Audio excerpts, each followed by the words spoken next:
Alright, this is the robot costume that I made for my 5-year-old boy. It's made of pink foam board.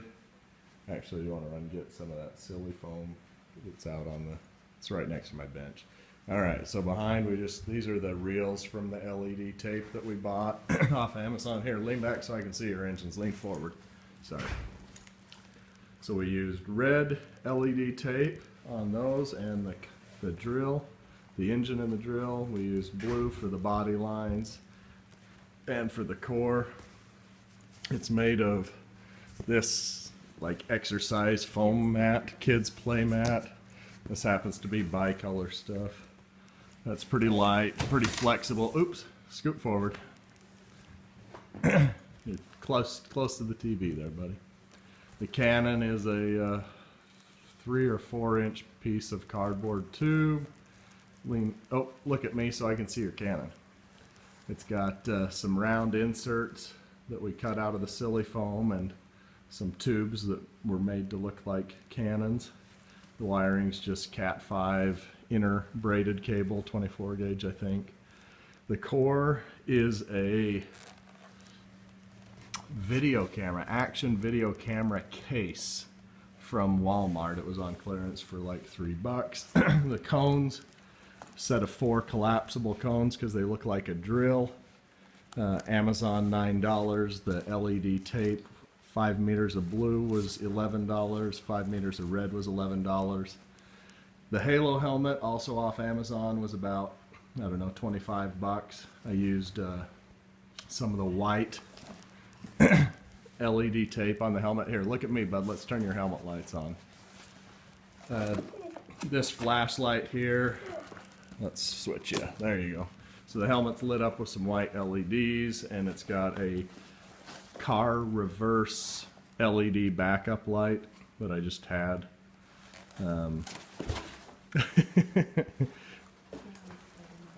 Oh yeah, let's take a look. So it's open in the back. I just used the front half of this helmet that came from Amazon. And, wait, no, I want you to look at me over the top. I'm trying to see you, bud. So he can totally breathe, move, look around if he needs to, so he has better sense of awareness. Looking out the helmet, he's got this little visor window with breathing holes and stuff.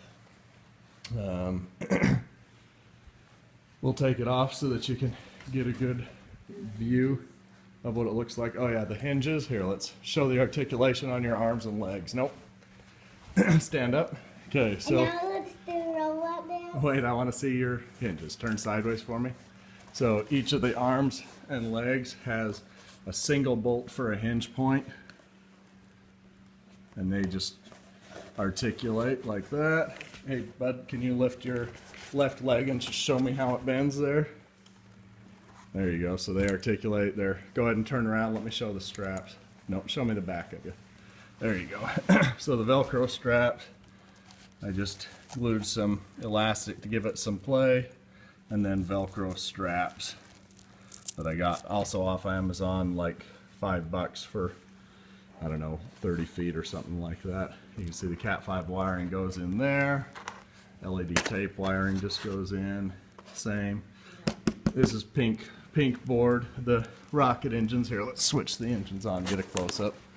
Just a minute. There we go. So the engine's there. That's actually a strap that holds the wiring, so I can tuck it up into an engine.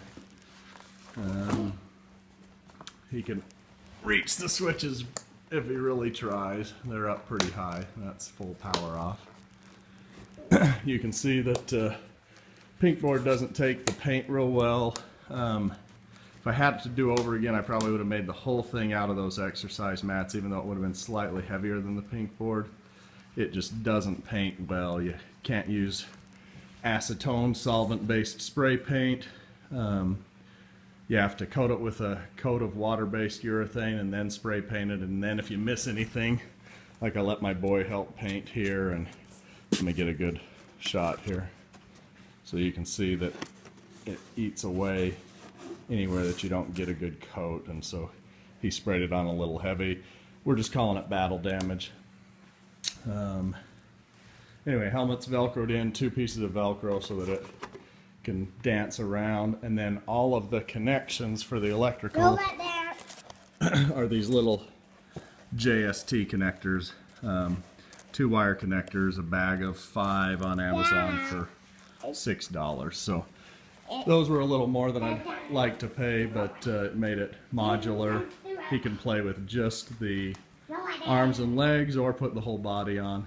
We'll show you the armor. It's the robot. All right, I'm going to turn the lights on. He wants to do robot dance. So, all right, robot, let's see what you can do.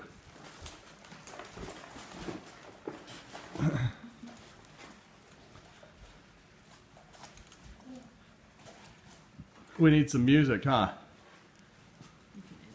Show me like the ceiling can't hold us. Show me that one. Put your hands in the air, bud. Let's see. Oh yeah, show me tornado. And we play like I remote control him. So he's pretty excited to go out at Halloween. We're missing, oh yeah, we've got to add 2 guns to it. Show me your right hand, bud. On the outside of his right hand, like the back side right there on that face, we're going to add 2 guns made out of pipe insulation and some PEX pipe painted black. So look at that, totally articulated. He can comfortably kneel, sit, cross his legs, whatever. Pretty easy. I mean, total cost in build is under $100. Battery pack is just an RC LiPo 3S that I had laying around, and then the switches I had in And the my antenna. junk box. The antenna is a fiberglass And don't forget my rod legs. from a kite. And the legs, I just cut some extra details out of foam board, out of the silly mat board. So I found that for both the pink board and the silly board, to draw it on and then use a utility knife was dangerous. You had to push hard. You could end up with odd angles, rid edges that on the pink board that just had all kinds of balling. So I ended up using the scroll saw, and it was super quick and easy. The core, I cut 2 pieces on a 45-degree angle, glued them together, slapped that on to give it that kind of pyramid look. All right, one more robot dance, and then we'll take it off and show the breakdown of taking it off.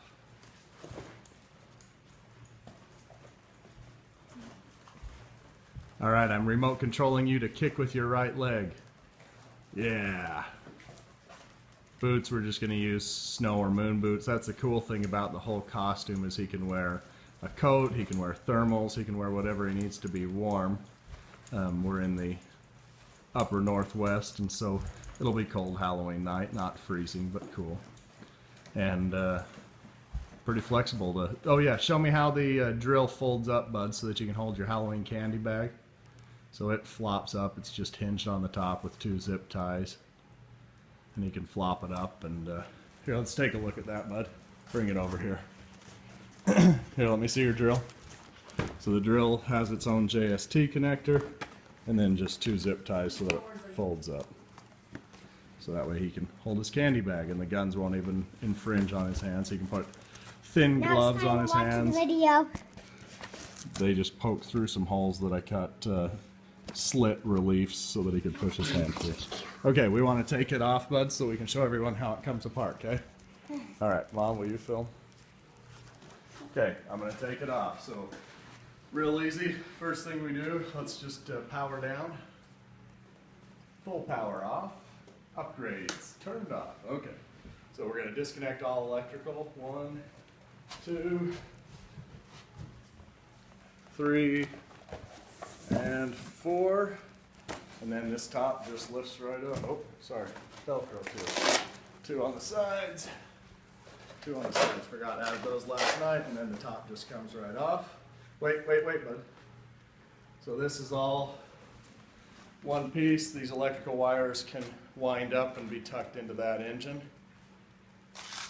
So we'll just set that off to the side. It'll balance. So this is the key piece right here, his chest plate. Wait, before you take it, it's hooked up to your legs. So the legs have suspender Velcro, just a piece of that monoprice Velcro, and they'll actually slip right off.